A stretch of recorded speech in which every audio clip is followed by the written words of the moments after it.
On any other night, she wouldn't be caught dead doing this. Sir, you have some change?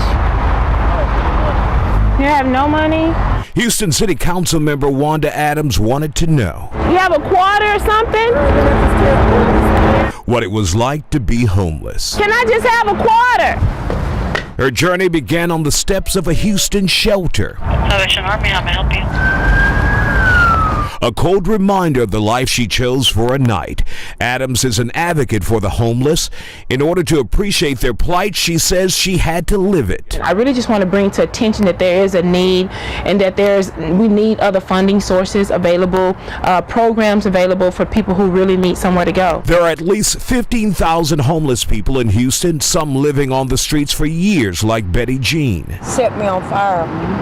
I was burnt on my left side. Gasoline. Betty Jean has had a rough life. The 52-year-old Oklahoma native was set on fire by her estranged husband in '97.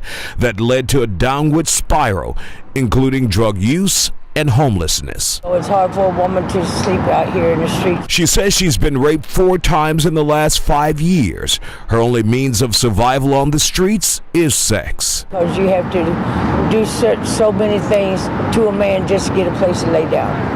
You have to have sex with him just to have a pillow. You know, this is my opinion. This is what I have been going through. The will to pray. The real danger of trying to survive as a homeless person only begins at nightfall, when a council member attempts to go to sleep, closing her eyes, potentially becoming a victim in a world she's not familiar with. Just before midnight, Adams is restless, sleeping on the streets. The only thing that separates her from the earth was a cardboard box.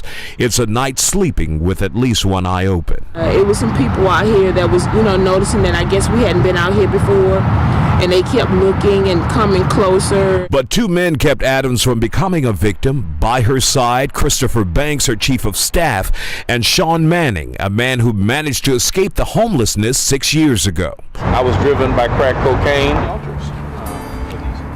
Manning guided Adams through Houston's homeless nightlife. He says while on the streets, he did anything to survive. Just a scam, just one thing after another. I was creative and I could come up with different schemes. Adams' journey took her down dark alleys of hopelessness.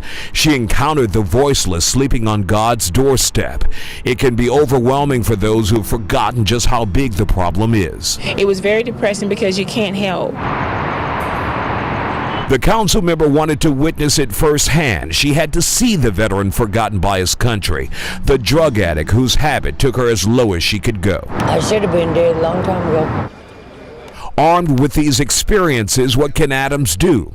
How can she make a difference with so many people with so many problems? My push would be to make sure we can get some more funding to some of these agencies to promote their outreach efforts for homelessness. Adams says her night on the streets reinforced her drive to do something about a problem we all know exists. Can y'all help me get some food? But conveniently ignore.